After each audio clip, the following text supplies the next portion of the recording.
Hey guys, today I'm gonna show you how to do your oil life reset on a Chevy Malibu. This is a 2016 and up.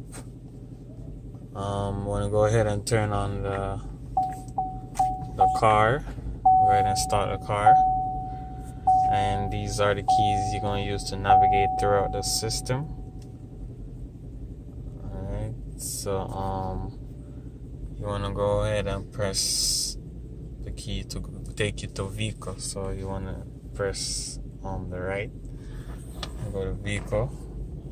So right here we'll see oil life remaining, but I'm gonna go ahead and, because maybe when you go there you might not see that one, you might see a different message.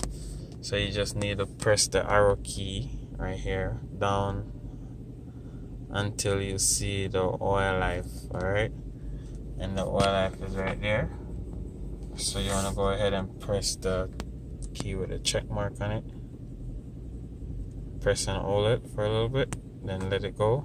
Then what you're gonna see is are you sure you want to reset?